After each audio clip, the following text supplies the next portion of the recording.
This is Lou.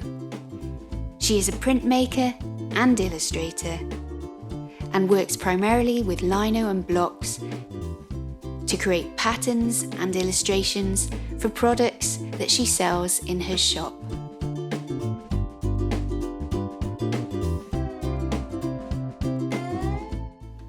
I chat in depth with her about her process, her fascination with the outside world, and how she brings that back into the studio to produce a range of products which she sells from her shop studio in Penryn. Her work is inspired by nature and the small details she sees on her walks and rambles. Over her time as a printmaker, she has produced work for a wide range of clients and has lived in many different places, which have also influenced and inspired her work.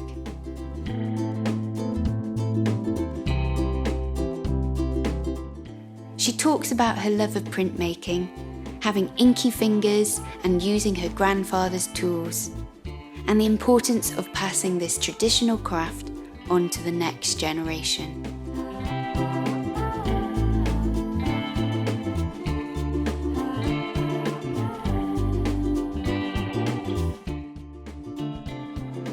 I'm Mel Chadwick.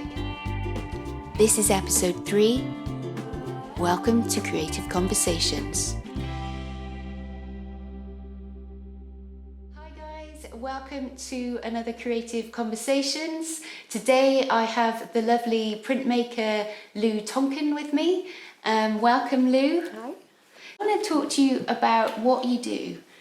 I'm a printmaker, so I work primarily with block prints, which is either lino block or wood block, to create artworks which then go on to be products. Yeah. And what's your background? My background, I did illustration at Falmouth. I did the foundation at Falmouth, which doesn't exist anymore. And then I went on to do the illustration degree, which actually I didn't finish, which is interesting, but it doesn't seem to have affected anything massively. I'm not a teacher, but it doesn't seem to have mattered. It was good experience rather than a qualification. Yeah. And so what did you do once you'd finished that? Or? I had a baby, yeah, which is why I didn't finish, who is now 15. And so I carried on working, and I registered as self-employed in 2004, and I had my eldest in 2003. I had my second child in 2004. So that was busy. I carried on working. At the time I was making clothes for people, so it was still very much the same subject matter. I was stitching big botanical flowers and things onto skirts, which I then sold. And it started a sort of series of moving as well. We've moved a lot, so my work has evolved quite a lot with that. What kind of things do you do, like present day? It's very much nature inspired. Yeah.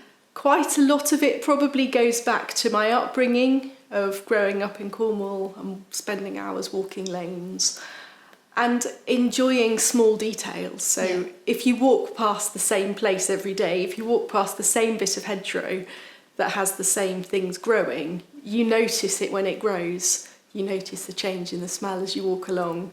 You can feel the change in the weather and the seasons. You see things happening, so you might see birds nesting in there. But it's only by the ritualistic spending time outside and looking that you notice those changes. And it's those little changes. It's not big dramatic inspirations. It's little images that might form in my imagination when I'm wandering along, which inspires a print. I've always done printmaking. I think it's quite a natural process for me. I'm really dyslexic, and I think actually seeing things as a three-dimensional shape is quite a natural working process. So anything sculptural, and I can very much see with print the different print blocks. I can see how they register together, and of course it's in reverse, and you're very much working with positive and negative shapes, which I think is a very specific way of working. What kind of projects have you been involved with over your I've been really lucky to be given some lovely commissions. I also worked at Helligan for 3 years as their artist in residence, which was great. What a fantastic environment to just play in. And again, for someone who loves those little differences, knowing those gardens and every path and every little change and every time a lamb's born or every time something new grows, it's exciting. And every bit of that is inspiring for the next piece of work. Yeah. It's really inspired by the nature, isn't it? Very that is much around so. you. Yeah, very much so. Yeah. Hedgerow grazing, I called it. So just grazing along as you go. And I think every time I get an idea, the idea is all fully formed before I start cutting it in a block. So that would be quite interesting to actually hear about your process. Yeah. How do you create a new piece? How do you go about it? It's really that. It's out walking. It's as I'm walking along, I might see something. I might see a wren. Wrens are my favourite birds. And they're very much hedgerow creatures. They're in there. And if you see one, it's a real treat, like seeing a goldcrest. It's so exciting that you can't help but stop and watch as it moves.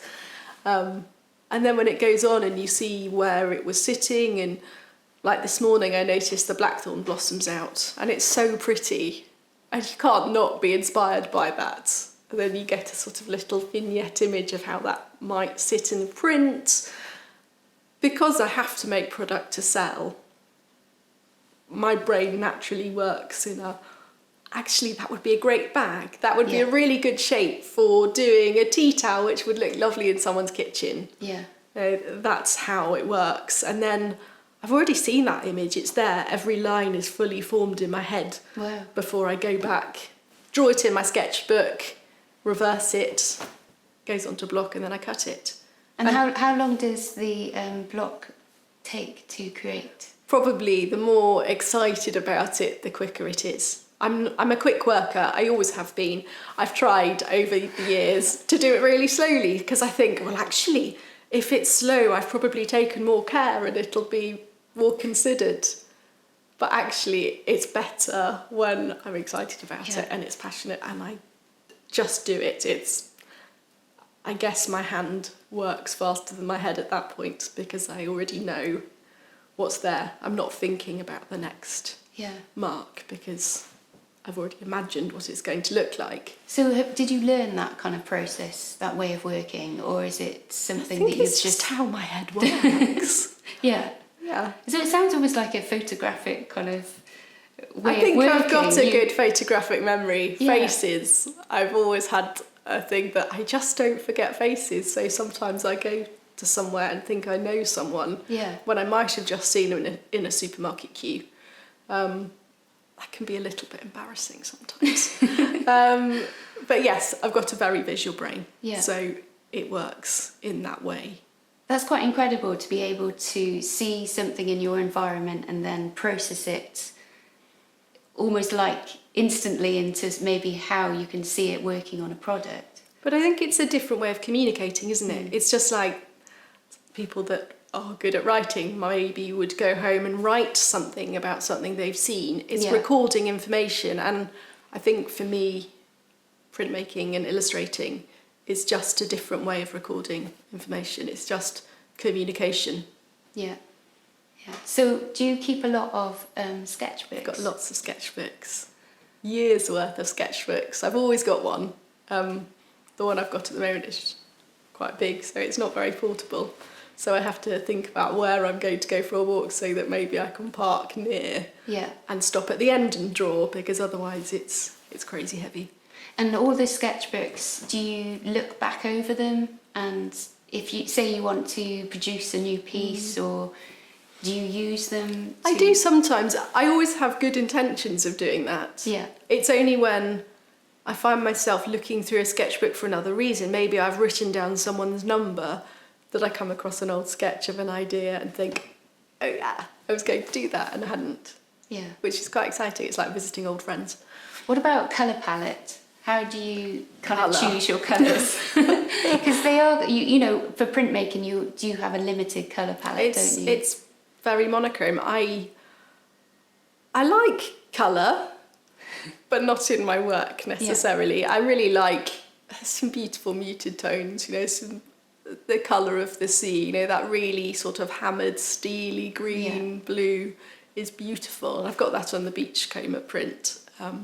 But generally, I'm let off with colour because it's a block. So is it more about then shape and marks? it is.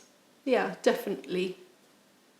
Yeah, it's much more about the mark making. Yeah. Well, and how the shapes sit together, because of course, when you're drawing it onto a block, it's going to be in reverse. So unlike drawing, where you know what the next mark's going to be, you know what that's going to look like because you're drawing it. Yeah. You've seen it and you're putting the pencil line there. With print, you're taking the line away.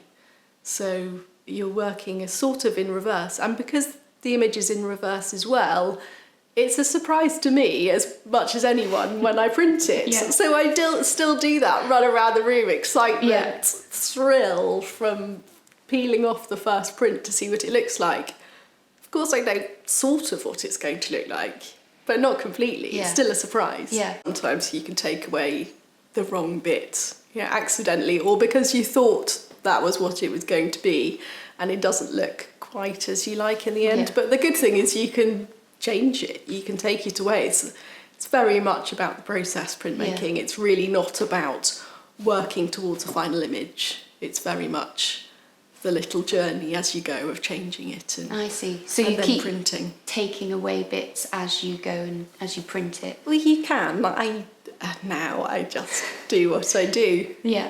And it is what it is, and generally it makes me happy, and that's fine. Yeah. Why did you choose to open a shop here in Penryn? Well, I didn't necessarily choose to open a shop. We moved here a year ago from beautiful Gorenhaven, which is such a lovely place by the beach. But I found myself as a single parent. I've got 3 children, and it's a long way from anywhere, which meant a lot of driving, and I didn't really want to be driving. I'm not a huge fan of being in the car. It also felt like it would be healthier to move towards people and things going on as my children got older, so that they could do things independently, so I could do things independently. We had some friends in Penryn and Falmouth. We knew it. I recognised it from being at university here. Even having moved, we still had friends here, which is a really nice thing. And we moved 9 times in 10 years before living in Gorenhaven. Yeah. So we moved a lot. I got very used to packing things into boxes. We lived in Malaysia for a year. We've had a lot of good adventures. We've had a small holding with sheep and pigs. It's been a good journey. But coming to somewhere that I knew I wanted to settle for a few years with the kids so that they could make their own lives as well, it seemed like a good place to come here. We're still by the water. There's boats, there's nice people, there's lovely places. I can go to the Poly, there's good galleries. It's a really good place to live. I think Falmouth was voted one of the best places to live in the country recently, which it's definitely I can understand. It's wonderful. Creative. There's a lot of creativity. Very creative here. and really nice people that care, people that support local events, which is great. So there's always nice things going on. But we've lived here for a year. There was a cooperative here in my shop when we first moved here, but they left, so we decided we'd have a go opening our own shop, which we did open religiously every day to start with, but that's quite a lot with children as well. So we now open on Wednesdays, which is good. It works well. I was going to say the name of your shop is 7 Broad Street. Yeah. Because it's at 7 Broad Street. Which I think is actually pretty good. Keeping it straightforward. People then know where you are, don't they? They do. Yeah. And Penryn is a good town. It's very beautiful. So it's a beautiful shop. It's a lovely space to work in. And I use it as my workshop for the rest of the week. Do you just stock your own work? I've got mostly my own work in there. I did bring in some other work, some cards and beautiful wrapping paper, and some friends' work. Yeah. Because I have very talented friends. And it's interesting to see how they sit together. And most of the things I've got are print. Yeah. Because I really like print. And if I like it, I figured other people would as well. Yeah. And there wasn't that. There's art galleries with other mixed work, but not specifically print. Yeah.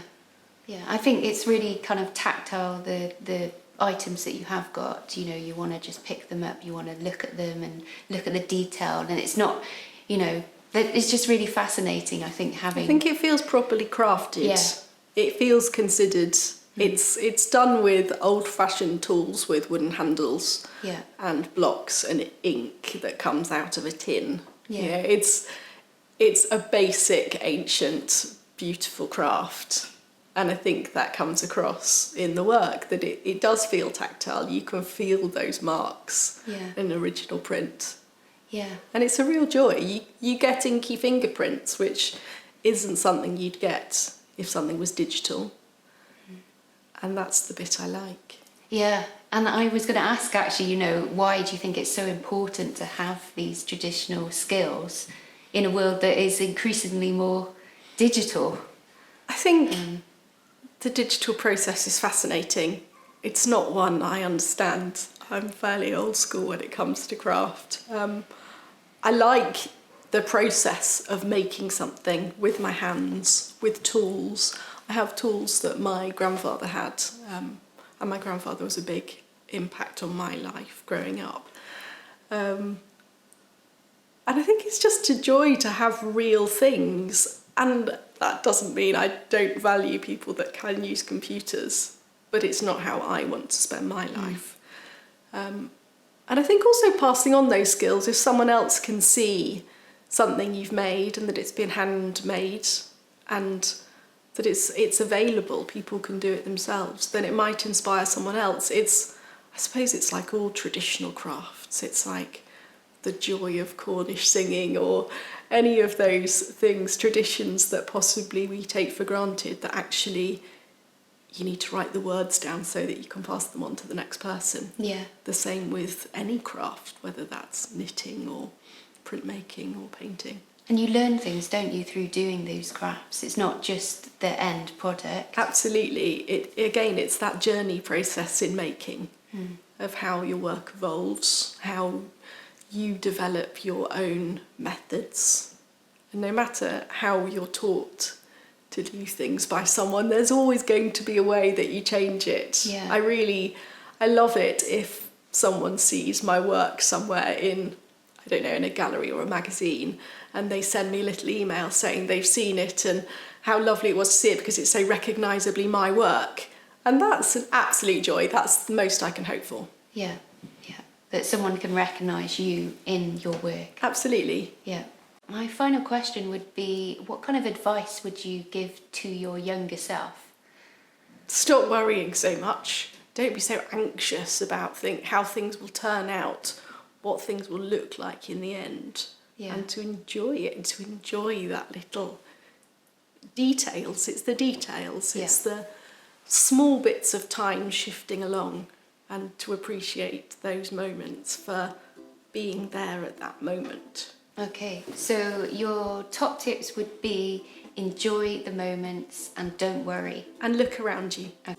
Thank you guys for tuning in and listening to our conversation today. I will leave any links to do with Lou's work. Please go and visit her on Instagram. She has a very beautiful account with all of her crafted goods on there, and she also does write a blog, which I know she's said that she's going to start doing getting again. Back to writing one day when I remember. Yeah. But yeah, thank you again, guys. If you have any questions or thoughts from today's conversation, just put them below, and we'll see you again soon. Bye. Remember, guys, to keep creating, keep making, keep having fun. Please like, subscribe, and share with your friends.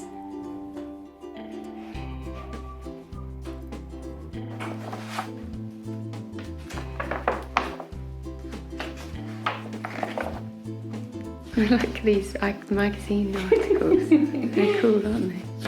It's fun. My Billy took those. He's 13. Took those pictures. Really? Yeah. Everything's on. I'm just checking this. Hi guys, welcome again to another creative conversation, and today we have the lovely Lou Tonkin with her. Sorry. I also realised that I'm staring at this bit. This was Creative Conversations, and I'm Mel Chadwick.